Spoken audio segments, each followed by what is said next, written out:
এক ভয়াবহ অগ্নিকাণ্ডে পুড়ে ছারখার হয়ে গেল একটি মাটির বাড়ি। ঘটনাটি ঘটছে মুর্শিদাবাদের সাগরদিঘি ব্লকের বেলখড়িয়া গ্রাম এলাকায়। আগুনে মাথা গোঁজার একমাত্র আশ্রয়টুকু হারিয়ে এই মুহূর্তে সম্পূর্ণ নিঃস্ব হয়ে পড়েছেন একটি অসহায় পরিবার।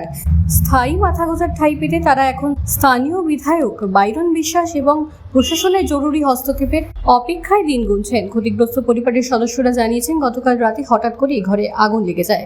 আগুনের শিখা এতটাই তীব্র ছিল যে মুহূর্তের মধ্যে সবকিছু পুড়ে ছাই হয়ে যায়। গ্রামের মানুষের তৎপরতায় কোনো মতে পরিবারের সদস্যরা প্রাণে বাঁচতে পারলেও ঘরের একটি জিনিসও রক্ষা করা সম্ভব হয়নি। জামাকাপড়, আসবাবপত্র থেকে শুরু করে সব হারিয়ে এখন তারা সর্বশান্ত। ক্ষতিগ্রস্ত পরিবারের প্রধান মইমুর শেখ এবং পরিবারের অন্যান্য সদস্যরা এখন এক প্রকার খোলা আকাশের নিচে দিন কাটাচ্ছেন। ভাঙা ও পোড়া মাটির বাড়ির সামনে দাঁড়িয়ে প্রশাসনের কাছে সাহায্যের হাত বাড়িয়ে দেওয়ার জন্য আকুল আবেদন জানিয়েছেন তারা।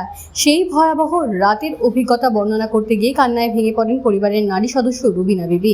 দীর্ঘদিন ধরে কোনো সরকারি ঘর বা কোনো আর্থিক অনুদান না পাওয়ায় তাদের ক্ষোভ ও চরম অসহায়তা প্রকাশ পেয়েছে তাদের কথায়। বিপদের এই দিনে গোটা গ্রামের মানুষ অসহায় পরিবারটির পাশে এসে দাঁড়িয়েছে। গতকাল থেকে তারা সবাই মিলে পুড়ে যাওয়া ঘর পরিষ্কার করা এবং পরিবারটিকে প্রাথমিক সাহায্য দেওয়ার কাজ করে চলেছেন। তবে একটি স্থায়ী বাসস্থান ও বেঁচে থাকার রসদ জোগাতে সাগরদিঘি বিধায়ক বাইরন বিশ্বাস এবং স্থানীয় ব্লক প্রশাসনের দ্রুত ও মানবিক পদক্ষেপের দিকেই এখন তাকিয়ে রয়েছে মইমুর শেখের পরিবার।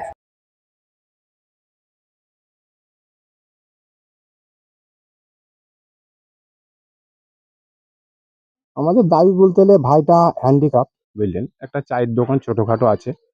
তো দুটো বাচ্চা আছে, তো একটা বাচ্চা তো নেই। হ্যাঁ, তো আমাদের এই অবস্থার পরিপূর্ণতে বাইরন বিশ্বাসকে একটু সহযোগিতা করলে খুব ভাইটার খুব উপকারিত হয়, বুঝলেন? মানে একটাই মাটির বাড়ি ছিল। হ্যাঁ, একটাই মাটির বাড়ি, আর কিছু নেই, আর জমি জায়গাও নেই।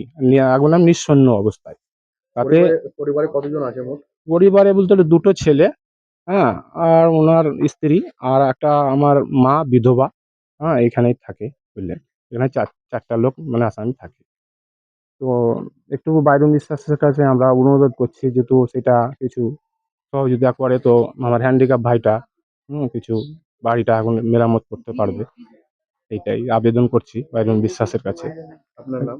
আমার নাম হচ্ছে মইমুর শেখ। আমরা বাইরন বিশ্বাসকে খুব আপ্রাণভাবে ভালোবেসেছি, চোখে দেখেছি। হ্যাঁ, খুব মানে কাছেও এসেছি। হ্যাঁ, তো আপনার দাবি থাকলো বায়ন বিষয় হ্যাঁ, দাদা যেহেতু আসে একটু হেল্প করে, হ্যান্ডিক্যাপ ভাইটাকে খুব উপকারিত হয়। আর নিঃসন্ন অবস্থায়, এটা আমার কথা না, গোটা গ্রামের লোকও জানে। হ্যাঁ, মানে সহযোগিতা, মানে গ্রামের লোক কালকেও অনেক সহযোগিতা করেছে। হুম, এখন অবধি করে যাচ্ছে। হ্যাঁ, হ্যান্ডিক্যাপ তো কেউ খাটতে খুঁটতে পারে না। গ্রামের লোকে এসে বুঝলেন এগুলো মাটি-টাটি সরাসরি যত কিছু সবকিছুই গ্রামের লোকই করছে, বুঝলেন?